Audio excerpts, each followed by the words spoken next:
Aquel día recuerdo que recibí consternado y conmocionado la noticia de que un querido hermano de nuestra congregación había pasado a la presencia del Señor. Yo tenía poco tiempo ministrando como pastor y por lo tanto tenía poca experiencia ministerial.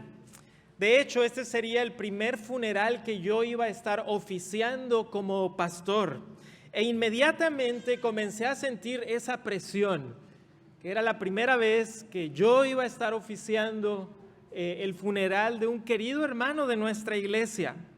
Y entonces empecé a hacer memoria de mi entrenamiento que había tenido en el seminario y recordé que, por lo menos lo que yo recordaba, solamente en una clase habíamos hablado sobre cómo oficiar en un funeral y casualmente esa era la clase en la que menos ponía atención, tristemente. ¿Por qué? Porque yo pensaba, bueno, aquí estoy en el seminario, lo que yo quiero es estudiar doctrina, lo que yo quiero es estudiar teología y a veces esas clases ministeriales no les ponía tanta atención y ahora me estaba dando cuenta lo mucho que lo necesitaba, estaba sacando mis apuntes, tratando de volver a leer lo que me había dado el profesor.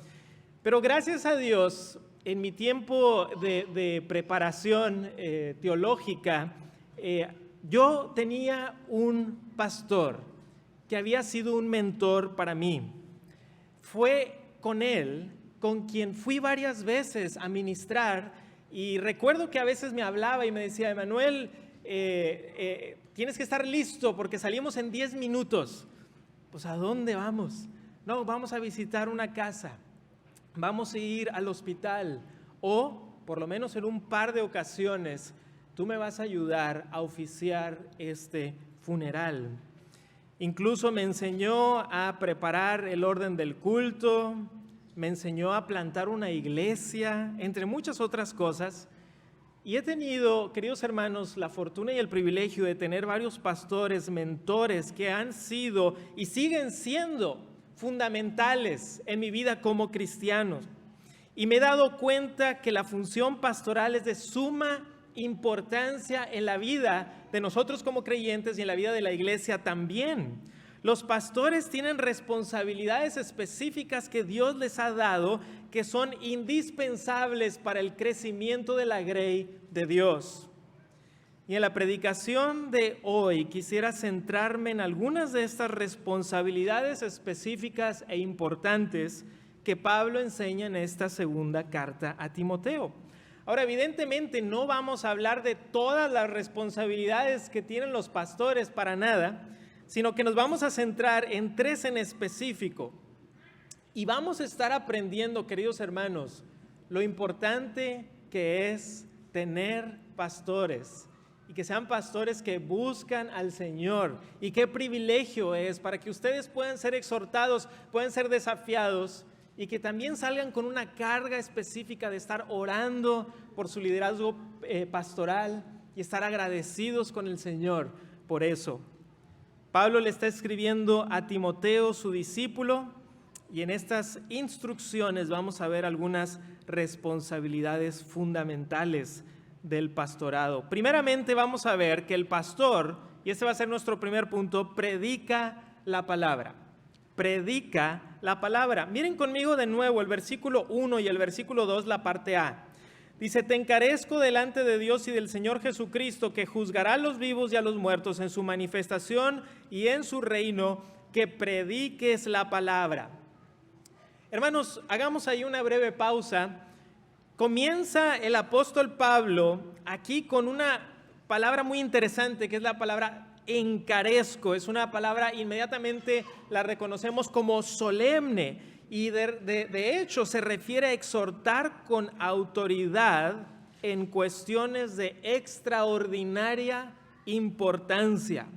Entonces, Pablo le está diciendo aquí a Timoteo, a su discípulo, le está diciendo, mira, te voy a exhortar sobre algo extraordinariamente importante, y por si eso no fuera poco, dice Pablo, déjame te digo, ¿quiénes están como testigos de esta encomienda? Pues nada más y nada menos que Dios Padre y su Hijo Jesucristo. Imagínense, no puedo evitar acordarme de aquella ocasión en la cual Moisés estaba declarando el pacto delante del pueblo, y Moisés llamó como testigos a Dios, al cielo y a la tierra con esa solemnidad, diciendo Moisés en aquel entonces: esto es lo que Dios pide de nosotros, y como testigo está Dios mismo, el cielo y la tierra. Ahora imagínense Timoteo leyendo esto y diciendo: esta encomienda es grande, es importante, es fuerte. No solamente es Pablo, mi mentor, el que me lo está diciendo, sino que como testigo está Dios y está Jesús. Jesús, dice aquí Pablo, Él es el juez del universo, dice el juez de los vivos y los muertos. Entonces, hermanos, lo que está diciendo el apóstol Pablo es que esta encomienda, le dice: Timoteo, tengo una encomienda para ti, y uno de los testigos es aquel que va a juzgar a todo ser humano. Pablo está diciendo que esta es una encomienda tan importante que el juez es Jesús, quien juzgará a la humanidad en su manifestación y en su reino. Y aquí esta manifestación de la cual está hablando el apóstol Pablo es una alusión a la segunda venida del Señor Jesucristo, a esa esperanza bienaventurada, la manifestación de nuestro gran Dios y Salvador, diciendo: en su manifestación y en el establecimiento de ese reino eterno, a ese Cristo, a ese juez del universo, lo pongo como testigo por lo que te voy a decir, Timoteo. Ahora, que si yo me pusiera en las sandalias de Timoteo ya estaría temblando, ¿no? Pues ¿qué me va a decir? Que está usando ese tipo de lenguaje, que está poniendo a Dios como testigo. ¿Cuál es esta gran encomienda? Bueno, lo vemos aquí, ¿verdad? Predica la palabra. Predica la palabra. Hermanos, me parece que es importante que sepamos qué es lo que Pablo trata de decirnos, y por lo tanto Dios mismo, con la palabra predicar, porque la palabra predicar es aquí una palabra específica que tiene que ver con proclamar, tiene que ver con una proclamación. De hecho, es una palabra que en el mundo antiguo se usaba para un heraldo. Es decir, cuando un heraldo se le daba un comunicado de parte del rey, llegaba el heraldo y lo proclamaba.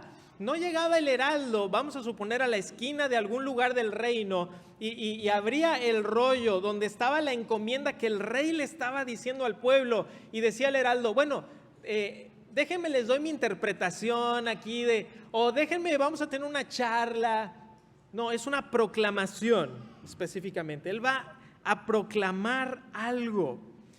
Y hermanos, eso nos ayuda a saber que la predicación fundamentalmente no es solamente una charla, no es una conversación nada más informal, no son consejos para tu vida diaria o tips de vida. Ahora, todo eso es importante, y en la aplicación de un sermón podemos tener consejos, y ahorita lo vamos a ver, pero fundamentalmente es una proclamación con autoridad de la palabra de Dios. Es decir, que con la Escritura somos exhortados, y esa exhortación llega hasta lo más profundo y lo directamente a nuestro corazón, como la exhortación de Dios mismo. Dios mismo hablándonos por medio de su palabra predicada.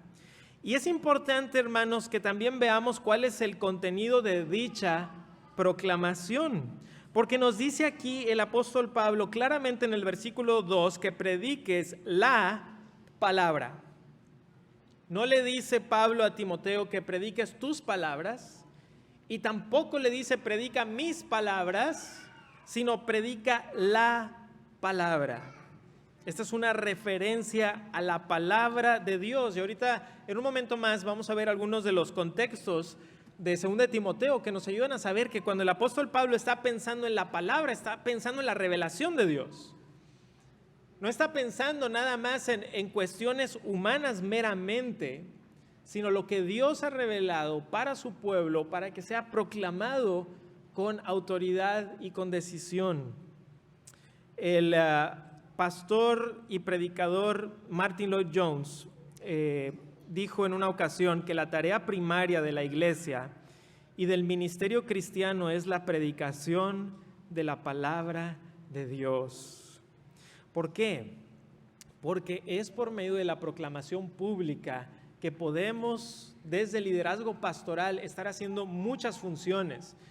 Y por ejemplo, los pastores tenemos la bendición del Señor de ministrar de diversas maneras. Ya lo mencioné ahorita, ¿verdad? A veces es en visitación, a veces es en consejería, a veces en cuestiones administrativas y etcétera.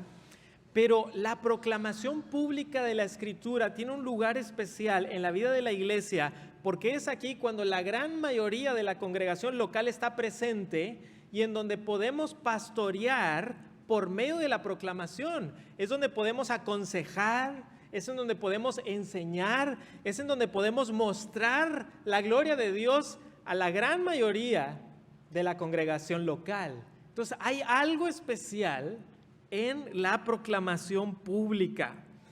Y me parece a mí que las Escrituras nos apuntan hacia eso en el hecho de que cuando se delinean cuáles son los requisitos para los pastores, se dice, por ejemplo, no tienen que ir ahí, en 1 Timoteo 3:2 dice que sea apto para enseñar, porque es muy importante que tenga esa aptitud. O por ejemplo, tampoco tienen que ir ahí, se los voy a leer yo, en Tito 1:9 dice que pueda exhortar con sana enseñanza y convencer a los que contradicen. Qué importante es el ministerio de la enseñanza. Y ustedes recordarán, hermanos, que cuando los apóstoles estaban aquí en la tierra, designaron diáconos para ellos poder encargarse de la oración y el ministerio de la palabra, en Hechos capítulo 6 y el versículo 4. Y ahora que no tenemos apóstoles viviendo entre nosotros, Dios ha delegado principalmente esta función al liderazgo pastoral. Ahora, por supuesto, no estoy diciendo que exclusivamente los pastores pueden enseñar o predicar, ¿no? Evidentemente no, incluso en el libro de los Hechos vemos a algunos diáconos que están proclamando la Escritura, pero lo que sí alcanzamos a ver en la Escritura es que de manera principal, esa es una de las grandes labores del liderazgo y del ministerio pastoral. El pastor Miguel Núñez en una ocasión comentó algo que le he escuchado a él y lo he escuchado también en otros lugares, no sé si sea original suyo o si él lo tomó de algún otro lugar, pero dice que un pastor debe oler a oveja. Han escuchado quizá eso y estoy completamente de acuerdo. Los pastores tenemos que estar con los hermanos y el poder no solamente decir, bueno, yo todo lo que hago es predicar y nada más. No me malentiendan, no es eso lo que estoy diciendo. Definitivamente el ministerio pastoral va mucho más allá que el púlpito solamente, pero sería una tragedia, hermanos, minimizar la importancia de la predicación y de la exposición pública para la vida de la iglesia, porque muchas veces lo que vemos en las iglesias cristianas y evangélicas son péndulos, ¿verdad? Y uno se puede ir para el otro lado y decir, no, es que el púlpito no es tan importante, vamos a reemplazarlo por otras cosas, ¿no? Vamos a mejor hacer charlas o no sé, se nos ocurren cosas, vamos a ser creativos porque la gente ya no puede estar 45 minutos a una hora escuchando un sermón. Hermanos, sí que podemos, sí que podemos. Hay personas en YouTube que son muy famosas por hacer entrevistas de 3 a 4 horas y los jóvenes las están viendo, se están sentando por 4 horas a escuchar a ese entrevistador, a ese influencer, etcétera. El problema muchas veces es que nosotros pensamos, no, ya no se va a poder, pero hagámoslo con la fe, con el poder de la palabra de Dios. Hermanos, definitivamente necesitamos púlpitos fuertes que proclamen la Escritura. Miren el versículo 2, en la segunda parte dice, que instes a tiempo y fuera de tiempo, redarguye, reprende, exhorta con toda paciencia y doctrina. Hermanos, lo que vemos en el resto del versículo 2 está ligado a la predicación de la Escritura. Es decir, el resto de los imperativos que vemos aquí de instar, de redarguir, de reprender, de exhortar, todo eso de cierta manera está ligado a predicar la Escritura. Es como si el apóstol Pablo estuviera diciéndole a Timoteo, predica la palabra. ¿Y cómo se va a llevar a cabo esto? Tienes que instar a tiempo y fuera de tiempo. Tienes que redarguir, tienes que reprender, tienes que exhortar pacientemente y tienes que exhortar doctrinalmente. Todo lo que se hace desde el púlpito es en sujeción a la palabra de Dios. ¿Por qué? Miren el contexto en 2 Timoteo capítulo 3, no estamos ahí muy lejos, ¿verdad? Vamos a 2 Timoteo 3, 16 y 17, uno de los versículos más conocidos del Nuevo Testamento probablemente.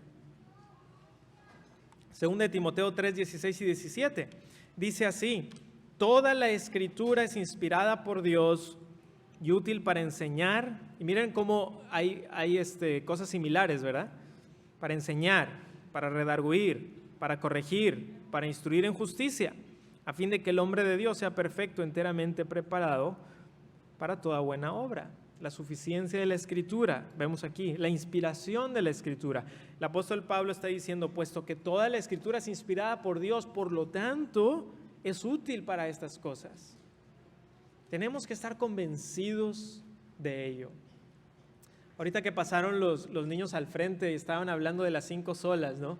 Y mencionaban algunas de las cosas cruciales que creemos como creyentes, que es la Escritura nuestra norma de fe y de práctica, que la Escritura es la norma que puede normar, pero que no es normada. Nosotros no podemos ponerle trabas, tenemos que dejar que sea la Escritura la que lleve a cabo la reforma en la iglesia y que ponga las bases de la iglesia y que nos crezca como iglesia del Señor Jesucristo. En el momento en que empezamos a tener mejores ideas, supuestamente, más allá de lo que Dios nos ha dado, empiezan los graves problemas, hermanos. Esto no es hipotético, esto lo estamos viendo el día de hoy. Estamos viendo una multiplicidad de iglesias cristianas o evangélicas que hace algunos años decidieron que, bueno, la Escritura importa, pero tampoco tanto. ¿Y qué estamos viendo el día de hoy? Lo estamos viendo en tiempo real. Los resultados desastrosos de alejarse de la palabra de Dios. Ahora regresen conmigo a 2 Timoteo 4:2. Pablo le pide a Timoteo que inste a tiempo y fuera de tiempo. En otras palabras, tú debes de estar predicando con persistencia, sin importar si la situación es favorable o no. Y yo les pregunto, hermanos, ¿qué pensamos sobre los tiempos en los cuales estamos viviendo? Pablo estaba viviendo en tiempos difíciles, ¿verdad? Estando preso y bajo persecución romana. Y el día de hoy, gracias a Dios, tenemos grandes libertades. El hecho de que estemos aquí reunidos es por la libertad que tenemos de reunión. Y sin embargo, cada vez más empezamos a ver que aquello que veíamos en el horizonte se va acercando y se va acercando. Y es que nuestra sociedad es antagonista a lo que tú crees. La sociedad cada vez es más antagonista a lo que creemos como cristianos, y el decir yo creo que la Biblia, la palabra de Dios, es considerada una absoluta locura por muchas personas, y algunos de ellos en poder de legislar incluso. A tiempo y fuera de tiempo hay que seguir predicando la Escritura. ¿Qué se debe instar con la palabra en todo tiempo? Bueno, aquí el apóstol Pablo empieza a decir redarguye, y esta palabra redarguir es una palabra que también en algunos contextos se usa con el poder aconsejar. Esta redargución es una obra conjunta tanto del Espíritu Santo, que hace la obra de redargución en nuestros corazones, como también el ministerio y la responsabilidad de aquellos que proclaman la palabra de Dios, y redarguir y llegar al corazón y decir, mira, hay cosas que debes de cambiar, porque la redargución hace eso. La redargución nos confronta nuestro corazón, y tenemos que nosotros doblegar nuestra rodilla espiritualmente hablando y decir, tienes razón, Dios, tu palabra tiene razón, yo estoy mal. Y ahí es cuando empiezo a ser redarguido. Y el ministerio de la predicación tiene que ser un ministerio de redarguir. No solamente eso, dice reprender. Con la Escritura se debe reprender el pecado de cada uno de nosotros, y esta es una gran responsabilidad. Y esto es alguna vez más que se puede hacer desde el púlpito, ¿verdad? No solamente en el púlpito, pero se puede y se debe hacer desde el púlpito, en el cual estamos siendo confrontados con nuestro corazón pecaminoso. Ahora, es verdad, hermanos, que mucho se ha hablado de cómo se puede abusar de la autoridad y tergiversar la Escritura, y es cierto que un texto fuera de contexto es un pretexto, como se dice, y cualquier persona lo suficientemente mala puede tomar cualquier pasaje de la Escritura y torcerlo a su manera para manipular a las personas y para hacer que hagan cosas que en realidad van en contra de Dios. Eso es verdad, eso es trágico. Y lo denunciamos y estamos en contra de eso, definitivamente. Pero por el otro lado, hermanos, no podemos decir, ok, entonces no quiero que me digas nada que me pueda incomodar. Y a veces en muchos lugares evangélicos eso pasa, ¿no? Yo quiero ir a que me digan que soy un campeón, no quiero ir a que me digan que soy un pecador, eso no quiero escuchar. Yo quiero que me digan cómo voy a triunfar en mi vida, cómo yo soy una flor, ¿verdad?, que está lista para que todo el mundo la vea. Eso queremos escuchar, pero no es lo que necesita nuestra alma. Lo que necesita nuestra alma es que nos diga la verdad de nuestra necesidad. Y que nosotros tenemos un corazón pecaminoso, pero que tenemos un gran Salvador en Jesucristo. Porque ese es el Evangelio, ¿no? Que en Cristo nuestros pecados son perdonados. Esa es la gloria del Evangelio. Entonces predicamos el pecado tal y como es y predicamos la gloria del Evangelio tal y como es, para que resplandezca verdaderamente en nuestras vidas. Exhorta, dice el apóstol, mientras que la reprensión es cuando estamos diciendo, aquí hay algo que está mal, aquí hay algo que está en contra de la Escritura. La exhortación puede ser una exhortación positiva, es como urgir con fuerza a que sigamos a Dios y a su palabra. Y eso es parte de la exhortación que hacemos también al predicar la palabra. Hermanos, vivamos para Cristo. Hermanos, rinde tu vida a Cristo. Esa es la exhortación y es importante. Ahora, como mencioné ahorita, de ninguna manera estoy diciendo que eso solamente va a pasar en el púlpito, ¿no? Creo que los pastores sabemos esto muy bien. Sabemos muy bien que se hace desde el púlpito, pero también se hace en las casas, en los hospitales, y hoy en día por WhatsApp y por audio y todo lo demás. Me acuerdo cuando pega la pandemia, yo tenía como 2 años apenas de estar pastoreando y empieza la pandemia, y una vez más pensé, no recuerdo cuál fue mi clase en el seminario de cómo pastorear en una pandemia. Nadie me dijo cómo pastorear por mensajes de WhatsApp y audio. Nadie me dijo cómo predicarle a un foquito rojo enfrente de mí donde no había nadie. Todas esas cosas, uno sentía esas presiones, pero al mismo tiempo quería ser fiel a eso que estamos viendo aquí. Y no decir, bueno, ok, listo, se me acabaron mis responsabilidades. No, teníamos que encontrar la manera de seguir cumpliendo con la Escritura. Fíjense cómo el apóstol Pablo nos habla también de manera y método, porque ahí en el versículo 2, en la última parte, nos habla dice, reprende, exhorta, ¿cómo? Con toda paciencia y doctrina. No a la carrera, sino verdaderamente considerando a la persona, considerando a las personas. ¿Y cómo? Doctrinalmente.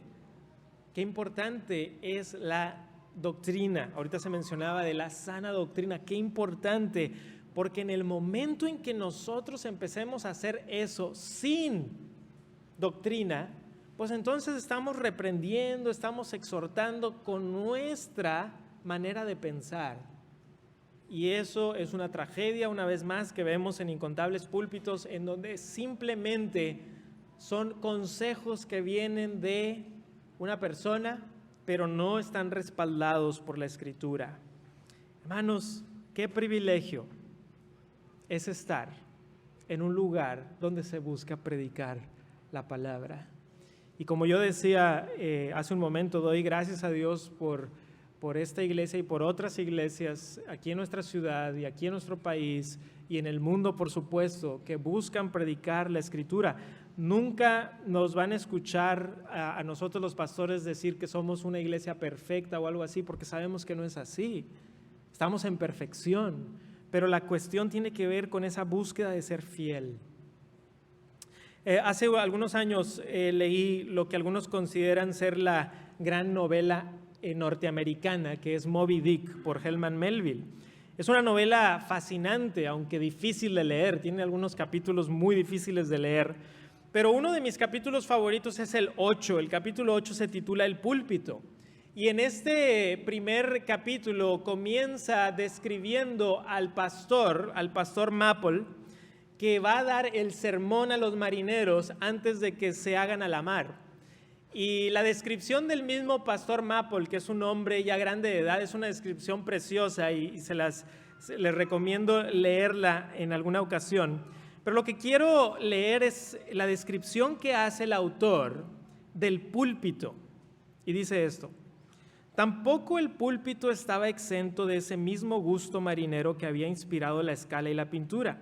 Su frente estaba hecho a semejanza de una proa, y la Santa Biblia descansaba sobre un pedazo de madera adornado con volutas como el espolón de proa de una nave.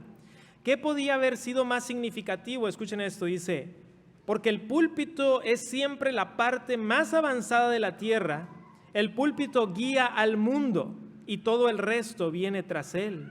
Desde el púlpito empieza a divisarse la tempestad de la cólera divina, y esa proa es la que soporta la primera embestida.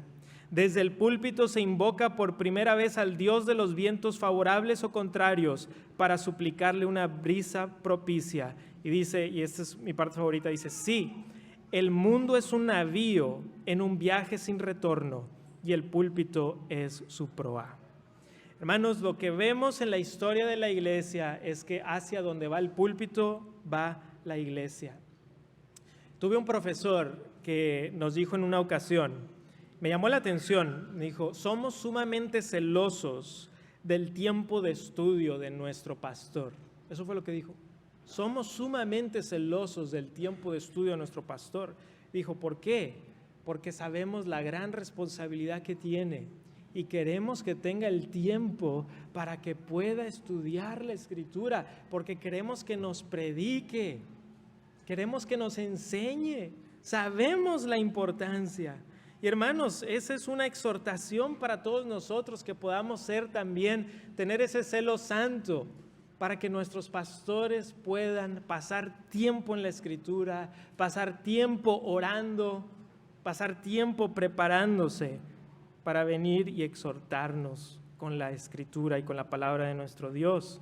Así que en este pasaje, hermanos, vimos esta responsabilidad de predicar la palabra, y lo cual me lleva a una segunda responsabilidad que vemos aquí. Y la segunda es esta: defiende la sana doctrina.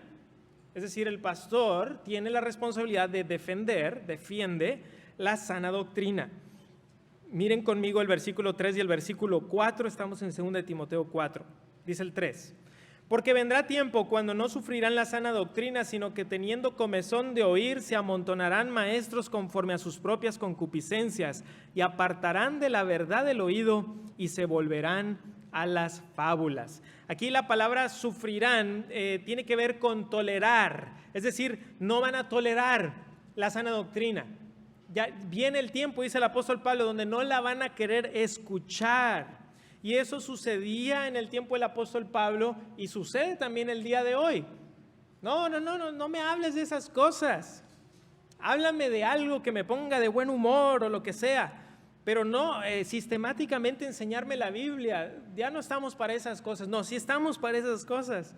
Y de hecho, en el versículo 3, en la parte B, la RV 2015 lo traduce así: teniendo comezón de oír, amontonarán para sí maestros conforme a sus propias pasiones.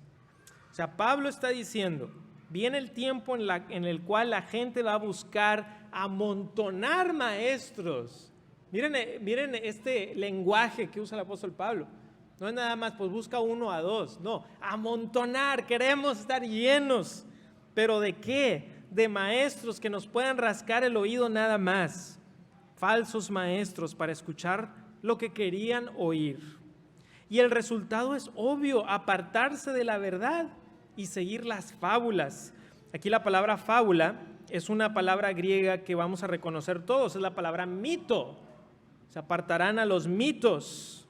Una fábula es una enseñanza falsa que es contraria a la palabra de Dios. Y la tragedia, queridos hermanos, es que no solamente las falsas religiones están llenas de fábulas, es decir, de cuestiones mitológicas que no van con la doctrina de Dios, pero la tragedia es que haya iglesias cristianas reemplazando el verdadero evangelio por pseudoevangelios. Qué triste es cuando vemos eso. Cuando voy a los Estados Unidos y enciendo el televisor y a veces lo enciendes en el canal evangélico, ya he decidido nunca hacer eso, porque no es bueno para mi alma. A los 5 minutos te está hirviendo todo por dentro, ¿verdad? Porque no puedes creer lo que estás escuchando. No solamente no puedes creer lo que estás escuchando, no puedes creer que haya gente también que está creyendo eso, pero también te llenas no solamente de indignación, sino de tristeza, porque son una multiplicidad de personas que están aprovechándose de personas necesitadas.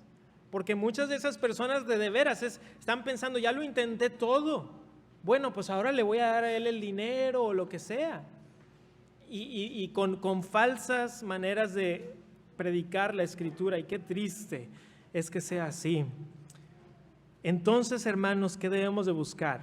Pues predicar la sana doctrina, como se mencionó hace un momento. Miren el versículo 5. ¿Cómo es que vamos a poder no irnos a las fábulas, sino verdaderamente irnos a la palabra? Versículo 5. Tú sé sobrio en todo. Soporta las aflicciones. Haz obra de evangelista. Cumple tu ministerio. Ser sobrio en todo, hermanos, habla de ser balanceado, habla de tener autocontrol, habla de saber escoger tus batallas. Soportar las aflicciones. En el ministerio vienen muchas aflicciones. Y Pablo lo sabía bien. Mientras más uno estudia las cartas del apóstol Pablo, más te sorprende que haya podido llegar y perseverar hasta el final. Porque él recibía por todos lados flechazos, ¿no? Uno pensaría, bueno, solamente vas a recibir los ataques del frente. No, ataque del frente, cuchilladas por la espalda, golpes por todos lados.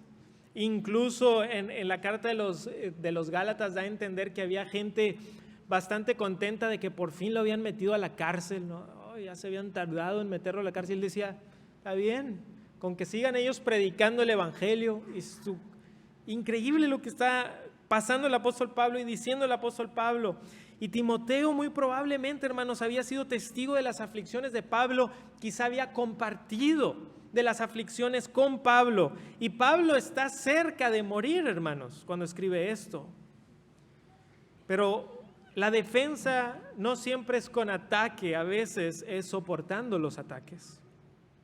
Y dice Pablo, haz la obra de un evangelista. ¿Cómo podemos defender la sana doctrina? Pues hay que proclamarla. Hay que hacer la obra de evangelista.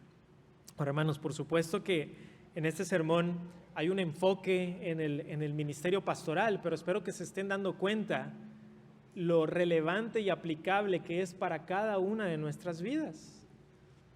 Y que no estemos cayendo en la tentación de decir, bueno, ahí se lo encargo al pastor, a los pastores, que les vaya bien.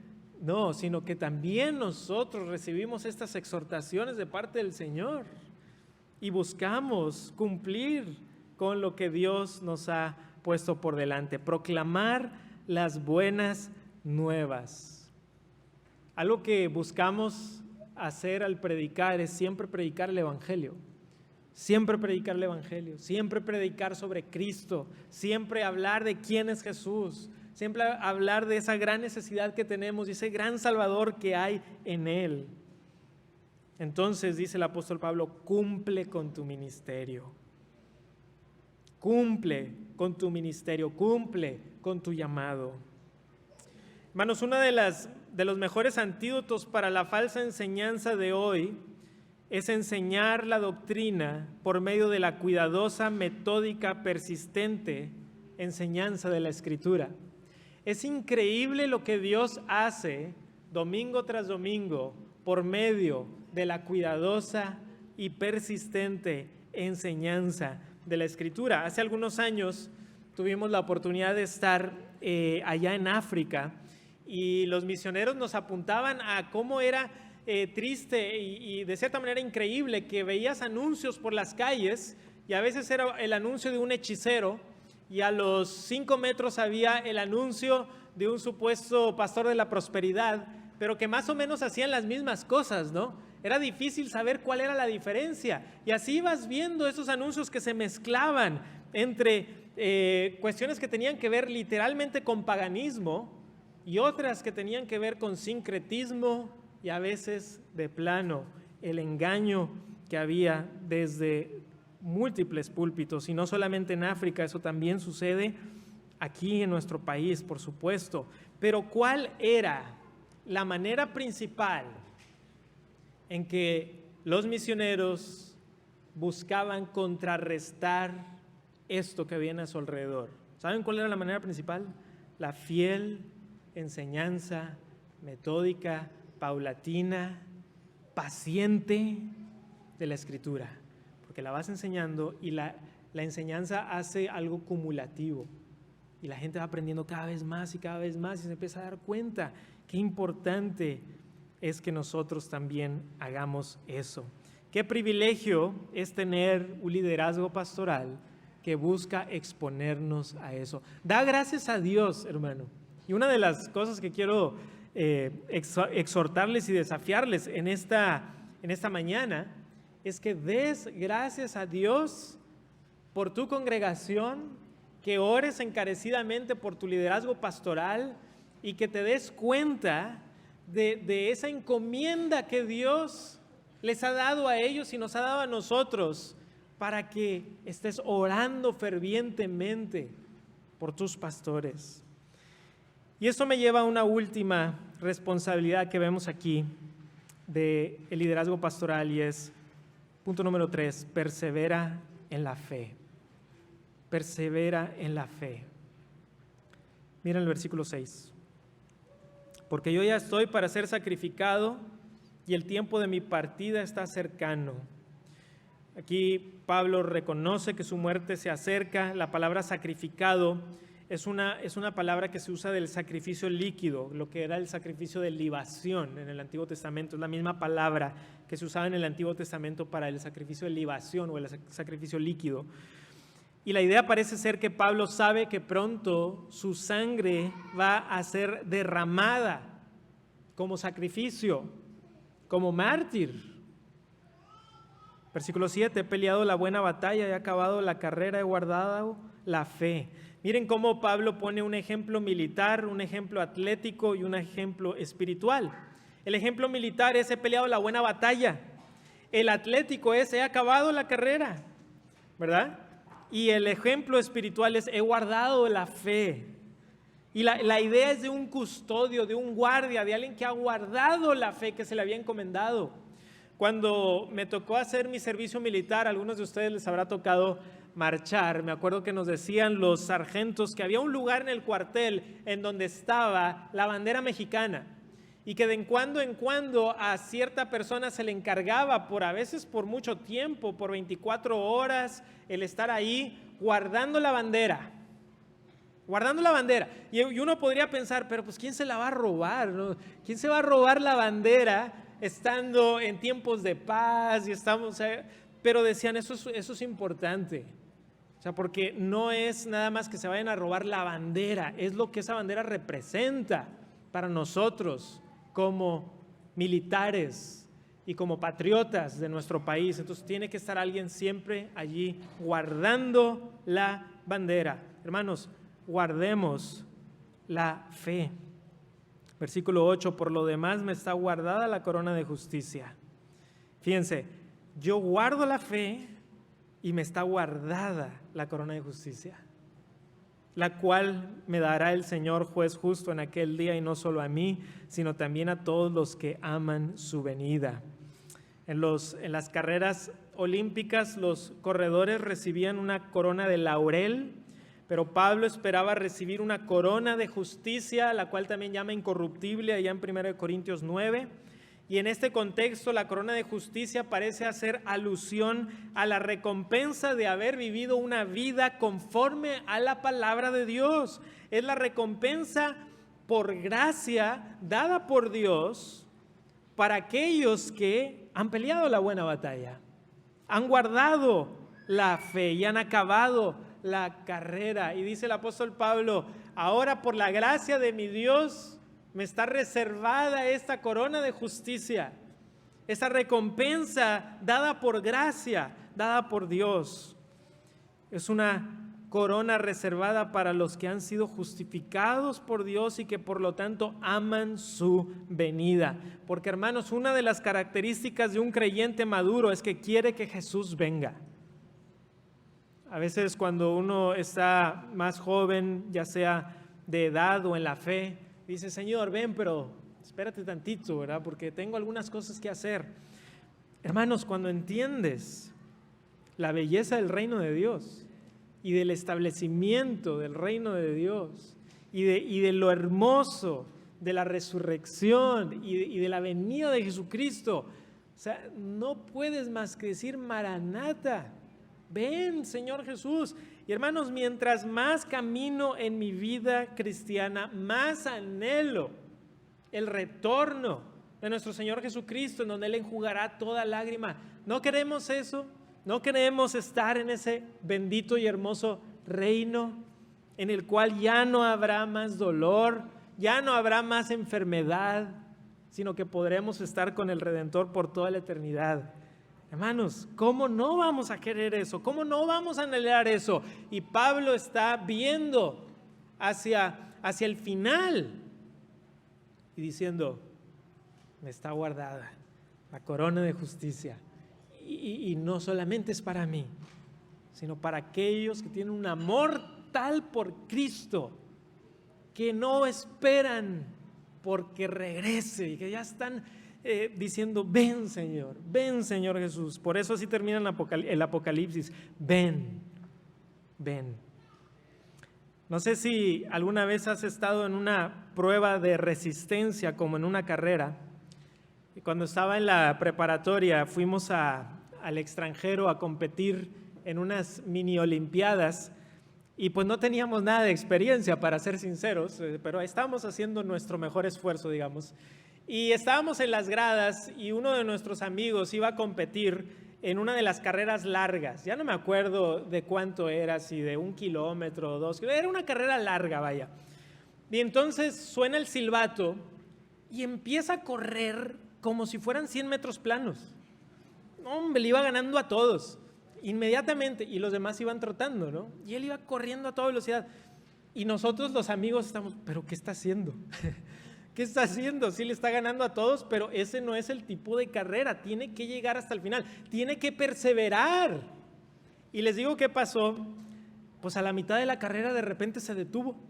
Así, se detuvo, y todos mirándonos: ¿qué está pasando?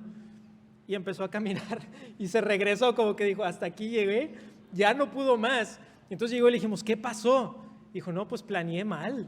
O sea, yo quería sentir que iba ganando y empecé a correr a toda velocidad. Le dijimos: pero si no eran 100 metros, no eran 200 o 300, esta era la carrera larga. Tenías que pensar en la perseverancia, en la resistencia. Hermanos, la vida cristiana es una carrera en la cual es crucial perseverar hasta el final. Así como Pablo perseveró en la fe hasta el final, el liderazgo pastoral tenemos esa responsabilidad. ¿Orarás por tus pastores para que perseveren en la fe, para que guarden la doctrina, para que prediquen la palabra? Ora por tu pastor. Saben, una vez escuché una frase: que nadie sabe lo que es ser pastor sino el pastor. Es el pastor el que siente esas cargas a veces en los hombros de la multiplicidad de cosas que pasan en las iglesias cristianas. Y a veces uno tiene que ser más que una navaja suiza, ¿no? Se espera que sepas hacer de todo y predicar y administrar y esto y lo otro, y no es sencillo. Pero le damos gracias al Señor porque una de las bendiciones de la Grey es apoyar, y es orar, y es hacer también esta labor de ministerio, y no simplemente delegarlo y decir que los pastores se encarguen, sino que todos nosotros hacemos esa labor del ministerio también. Querido hermano, querida hermana, ora por tu pastor. Da gracias por tus pastores. Agradece al Señor por tu iglesia y busca esa unidad de la congregación en donde Dios te ha puesto con todo gozo, con toda alegría, sabiendo que somos humanos, no somos perfectos, pero Cristo está haciendo una obra.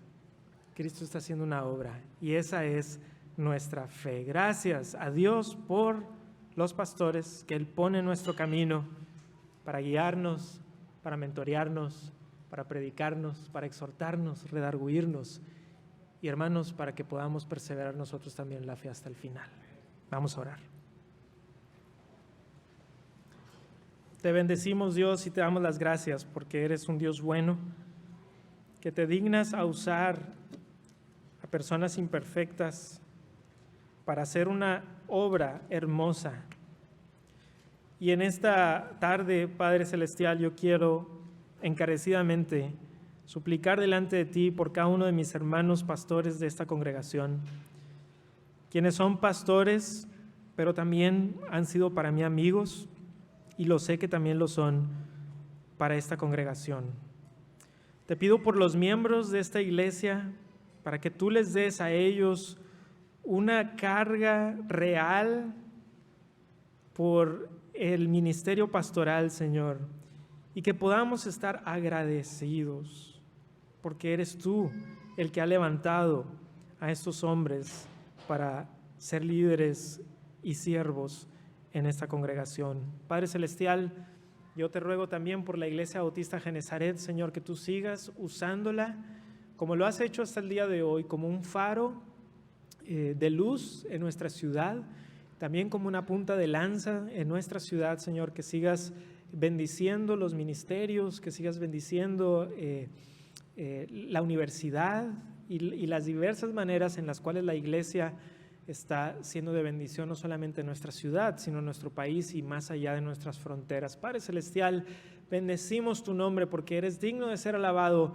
y queremos terminar, Señor, diciendo gloria sea tu nombre, gloria a ti, Señor, que eres tú el que nos ha salvado, eres tú el que nos ha llamado y eres tú, Señor, el que nos espera por tu gracia en este reino hermoso, esa gran ciudad, esa hermosa Jerusalén, a la cual vamos como extranjeros y peregrinos, anhelándola con todo nuestro corazón, porque hemos de verte, ver tu rostro, y esa es la gran bendición del creyente. Te damos gracias en el nombre de Jesús. Amén. Hermanos, que el Señor les bendiga. Muchas gracias por su atención y por esta invitación. Dios les bendiga.